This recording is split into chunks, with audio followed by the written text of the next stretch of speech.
Hello everyone and welcome to another Starcraft 2 replay. This one's going to take place on Xel'Naga Caverns on the blue Terran Ketroc, spawning in the bottom left position. In the top right we have Red Sky, the red Zerg.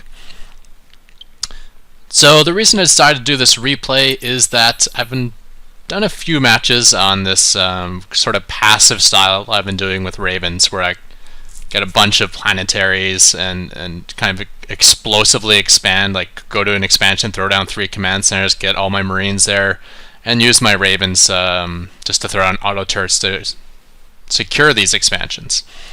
And I went on to get these gigantic Raven flocks, and basically just dominate my opponents with Seeker missiles. And I've been reading some of the comments, and I find this strategy has actually been difficult for me.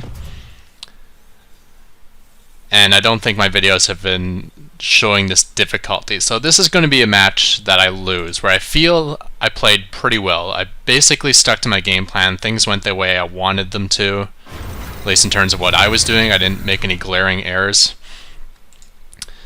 But things are not going to turn out well, and I think this will show the weakness of this passive style. So throwing down my engineering bay block. The opener is going to hurt me though, because he did go, let's see here, he is at 14, so 14 pool, 13 gas is the opening he's going to do, so this engineering bay block is actually not going to come in that handy.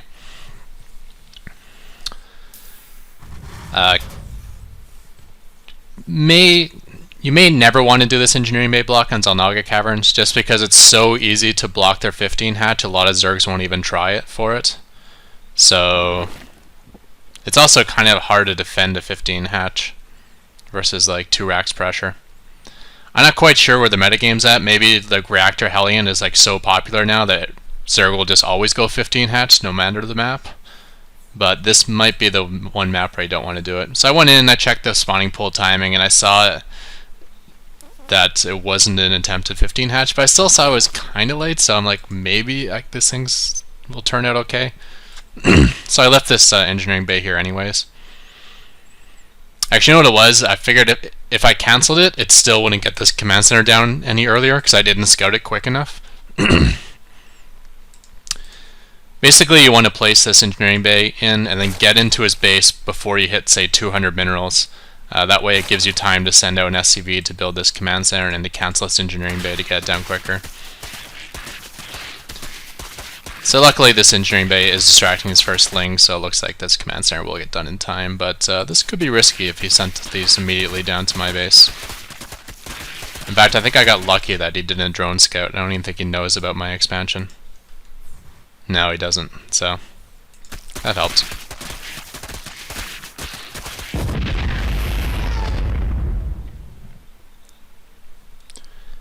Income tab here. I am ahead in SCV in harvester count for now. Looks like he produced overproduced lings a little bit. I think this engineering bay block might, even though it will slow down your first barracks, I think instinctively Zergs might overproduce attack units, just because, oh, there's a Terran structure near my base, it's going to be an all-in, but in fact this engineering bay means it's absolutely cannot be an all-in. So I don't know, that's just my gut feel. This is like, if you build a structure near their base, they'll freak out a little bit and not think it through properly.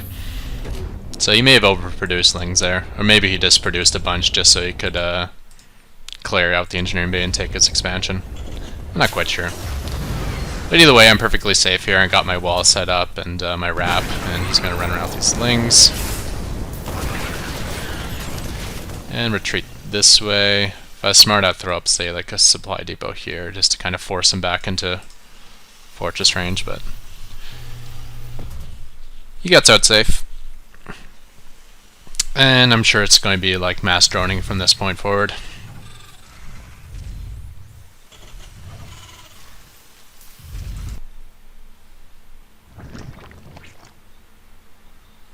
Two creep tumors already.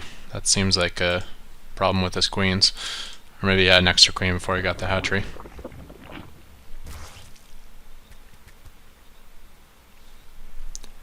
And yeah, he's stockpiling a lot of money. He probably screwed up with his queens there. He should have. He probably missed an inject. He could have a lot more. Oh, he's building 8 more lings actually. Weird. I guess on a map like this, it's not a terrible thing to overproduce lings early on because you do have these destructible rocks you kind of want to clear out. So at least you can keep them active and it'll provide you some sort of safety. I'm coming out with a feint push here. He does spot it, and I see his Zergling running away, so I know he spotted it, so I just I head back.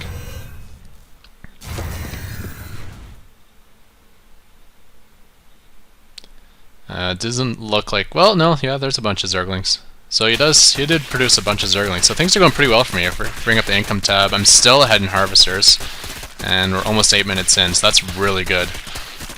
Usually, Zerg is taking a good Harvester lead at this point, even if I force him to build a bunch of stuff early in response to my fast command center. Remember, is there catching up in Harvester count? Like, just say he makes a batch of drones here, and we're both at 40 Harvesters. That doesn't mean we're even economically, because up until that point, I was bringing in a lot more money. So even though we're at equal Harvesters right now, I've still brought in a lot more money than he has. And then you also got to include that each orbital is kind of like 4 extra Harvesters if you do non-stop muling.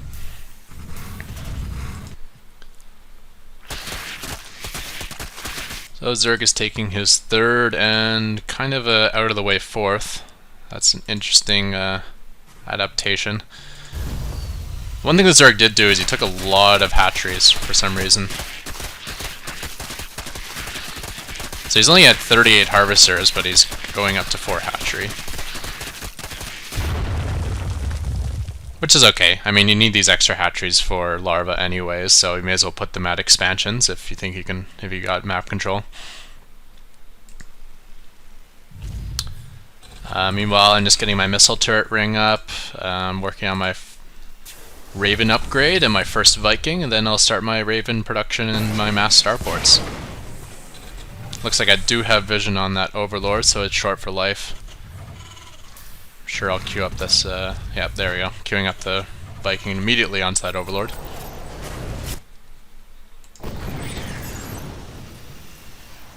Still ahead in Harvester count, so this Zerg player has gone really army heavy, or he's just missing a lot of injects or something, because strangely it has so little in terms of lings. We check out the spending graph here. Well, he's only spent 1,400 on army, so... Is he teching really fast? Not really, just getting his layer now. There's a big batch of drones. He's finally taken the Harvester lead. 11 minutes into the game. But he does have his 4 hatcheries, so if he ever gets the drone count going, he can actually start kicking in a giant economy soon. Oh, this guy always talks to me. Hey Leo, what's up? Gotta cut you off early. I'm recording. So my Viking is clearing out the overlords near my base.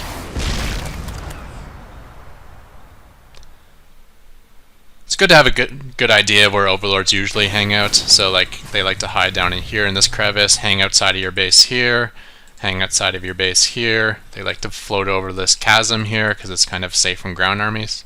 So when you set up like the kind of patrol path for your Viking, it's good to kind of go over those places.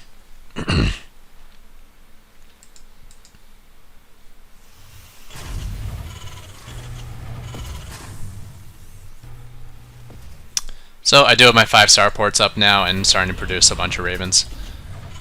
Throwing down a command center. And I think the idea here is I'm going to try to take this expo.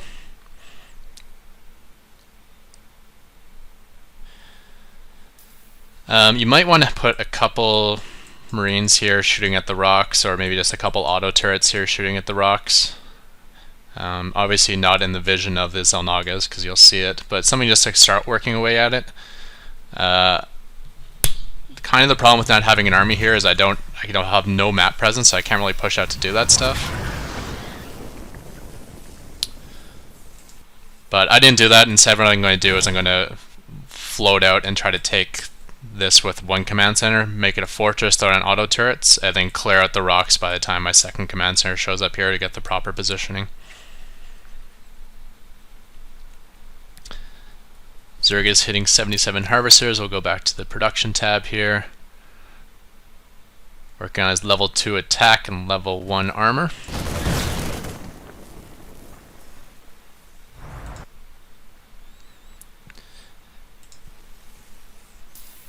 So this is where the divergence in this build happens. Normally, right around the 15-16 minute mark is when I start thinking about pushing out these ravens. Basically, when I spend through my gas store, which I just about have. I load up a ton of gas early. I get up to maybe 1400, and then as soon as I have these 5-star ports, I can spend through it really fast. But I would kind of assume he's on 1, 2, 3, 4 bases, and maybe taking this as a 5th at this point. So this is kind of a useless target, and these targets are really far away. So I don't like these long flight paths to harass, just because it makes your ravens really susceptible. So that's why in this case I'm going to do this more passive style.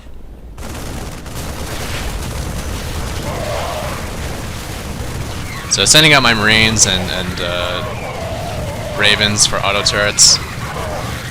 Looks like he caught me kind of on the way there, which sucks. Starting to upgrade that fortress and gain down missile turrets and whatnot. He is sending in a lot of Zerglings to kind of try to clear this up. They did finish the 2-1 upgrade, so it's kind of unfortunate timing that they just got upgraded right before they attacked.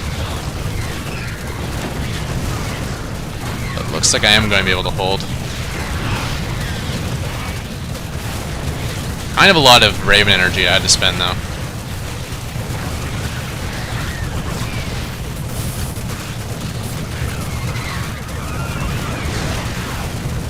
Yeah, these Ravens are really dry. This might have been what cost me here.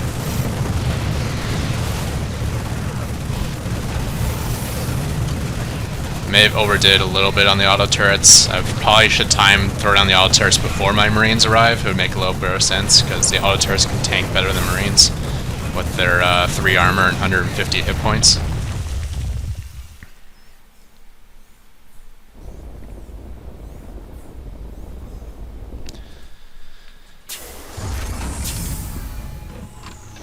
And he's getting crack upgrade, or adrenal glands, aka, for Zerglings, as well as his 3-2 upgrades. And starting to produce a bunch of Corruptors and Broodlords. So we're seeing the downside to this build. Like I mentioned it before in videos, but you never really got to see it because I was already so far ahead from the early game. But Zerg basically can get their gigantic economy and get their tier 3 tech. These are the 2 things that used to always kill me, so I'd try to prevent it at all costs. Now with this passive build, I just have to accept the fact it can happen. They're going to get tier 3, they're going to get a gigantic economy, and I just have to rely on the fact that I can explosively expand and defend these expansions, on top of getting my Raven force up to ridiculous numbers.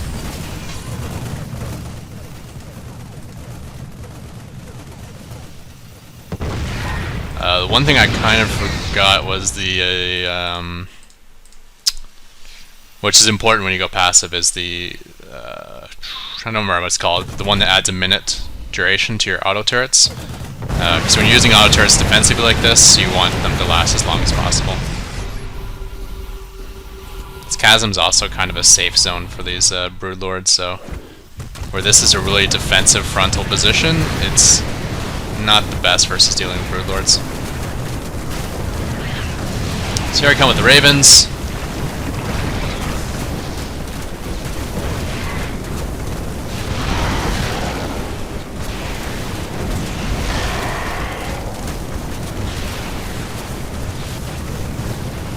I did decide to produce some Vikings. I find that helps. Looks like he's completely taken over this area. I was trying to expand here, so I put my next wave of Marines out this direction. And throwing down a bunch of auto turrets, but this is not going well up here, and I'm not repairing it. This is kind of what cost me. I think I start repairing it sometime, but it didn't work. Maybe I never started repairing up here. So it looks like I've solidified this bottom area.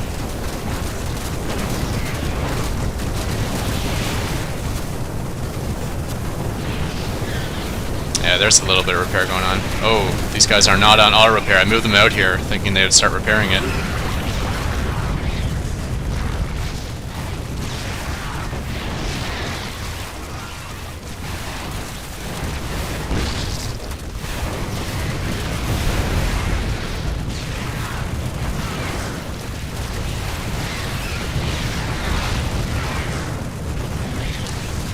So that frontal position did go down, and this is obviously a death ball it's pretty difficult for me. One being any Ultra base, and the other one being Broodlord supported by Infestors. Because you can't mass up a bunch of Vikings to deal with the Zerg Air if he's got Infestors. You can still do like a small handful of Vikings, like 3 or 4, but you can't do like 10 Vikings. So that's just like easy death for the Infestors, and at this point things are just going really bad. I do have these mass command centers, but now I have really nowhere to put them. And since this is a small map, there's nowhere to expand to. He's already taken all the expansions.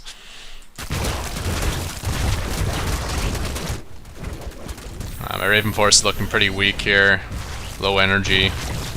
Not good. And I'm kind of just sitting here waiting to be fungal too. That's not good either.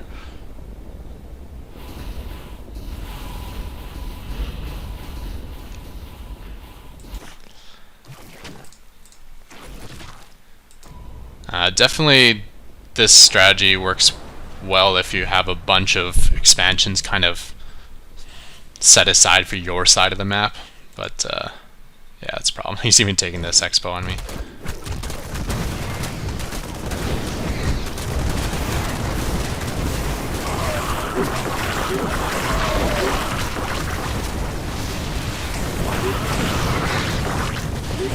And that is the end of that. So I had some micro failures there, like not repairing these stuff, and I was a little clumsy with my Ravens, and I probably picked some bad targets for Seeker Missile, but you can see even beyond that the issue that happens. If we go back to that initial attack of Broodlords,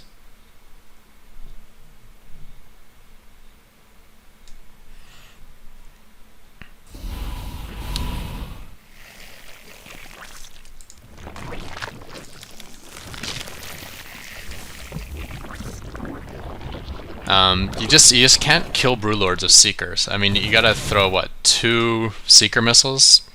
2 Seekers missiles into a Broodlord will not kill it.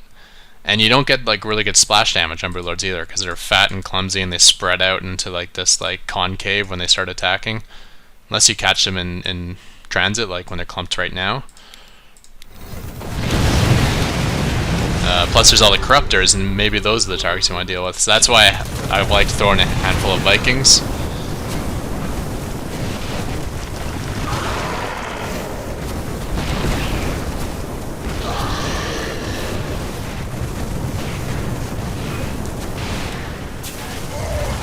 I did have to waste a bunch of auto turrets to set up this expansion, and maybe that cost me losing this base. If no other reason, it cost my attention. You know, if I have like 5 SCVs on hold position right up against this command center here, an auto repair, and then another 5 right here, they can last for a really long time. It takes a lot of Broodlords. Like, it takes enough Broodlords to get like a raft of Broodlings before they can actually start breaking in.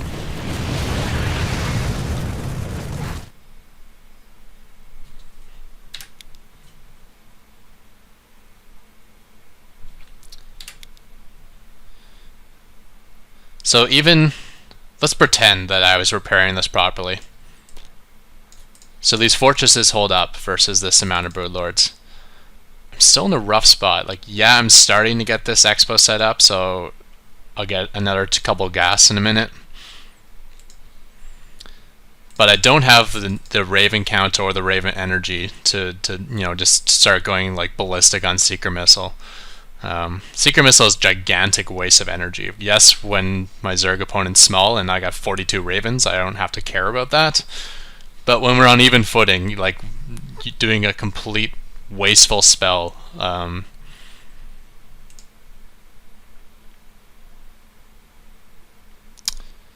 energy wasteful spell when I don't have like infinite energy, it can hurt. So I need to think of like smarter ways. I can't just rely on, okay, when I see Broodlords, I'll throw out 12 Seeker missiles, or when I see Altars, I'll throw out 12 Seeker missiles. Like, I can't rely on that. So even if I'm holding these bases, he still has constant pressure on me, and he's building up his economy. Obviously, he's bringing in more money than I am. Yeah, basically double. So I have to assume that anything I kill is going to get remaxed pretty soon. On other maps, I can keep expanding. This one is a little more difficult because there's no bases left.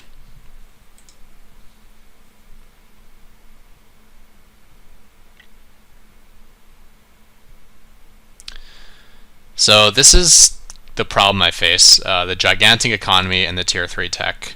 So I still think, despite going passive, I still have to make some sort of harassment attempts, if nothing else, just to make them pull SCV or pull drones off the line for a while.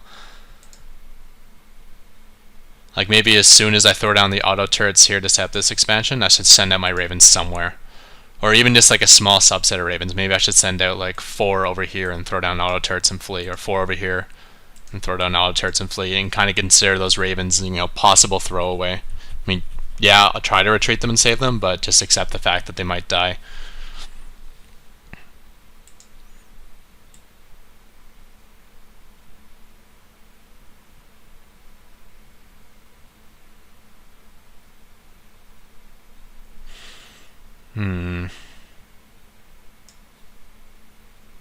Yeah, so obviously lots of things are good versus Ravens, and if you don't have infinite energy, it's not going to go well. Broodlords covered by Infestors, very, very good composition. Basically, you have to have a lot of ghosts at that point of the game, which a standard Terran strategy would, but obviously I don't have the gas for that, and I'm not going bio, so I'm not going to have mass ghost. And then the other one being Ultralisks, just because they do pretty well at cutting through auto turrets and fortresses. Fortress splash damage is negated. Auto turrets, like very low damage per hit, only 8 damage per hit, is affected heavily by the high armor of Ultralisks. If Ultras are maxed with 6 armor, obviously this 8 damage gets reduced by 75% down to 2 damage. And then the Seeker Missile, the splash damage is completely negated. I think the only energy efficient use of Seeker Missile is like clumps of air units, just because air units can clump up really tight. Mutas and Corruptors being the air units I'm talking about.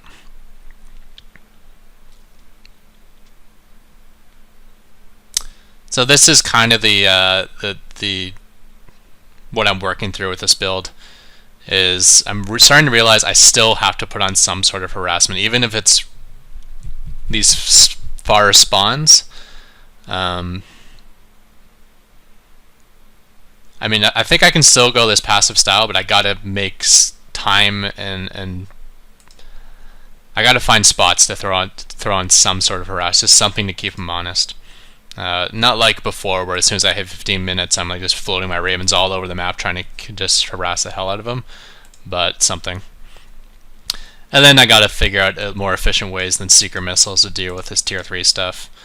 Ultras, maybe I gotta start walling off like really well with barracks and getting like a bunch of Marines behind them. Lots of planetaries is obviously something I'm trying to work on. You can see I do have command center there, and a couple more command centers here, and a few more up here. So I think as soon as I start stockpiling minerals, I got to put a lot of focus into turning those minerals into lots of command centers, just so I can start mass ravening. Oh no, not sure if you guys ever saw on the mini map, I did call down a bunch of mules in his gold too, even though I was dying. So I gotta get a little bit more efficient versus tier 3, and I gotta do something to keep his economy at least not in check. Obviously that's not possible with this passive style, but at least something to keep him honest. Something to force him to throw down spines at least, not just have these naked bases that can mine whatever they want, and hopefully to kill off some drones and whatnot.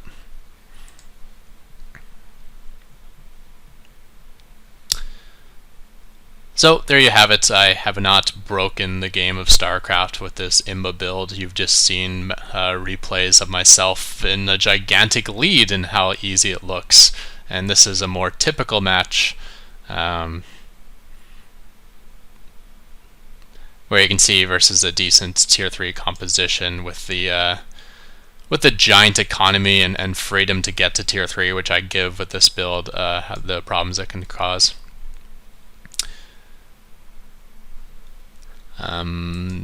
This match has probably looked a little bit worse just because this map sucks. There's no easy to take third base like there is on, a lot of maps, and most ladder maps have an easy to take third, so my third was really delayed. And just the lack of expansions in general became a problem. But with that, we will call out the end of this replay, so you can check the description for a thumbs up link, and thank you everyone, and goodbye.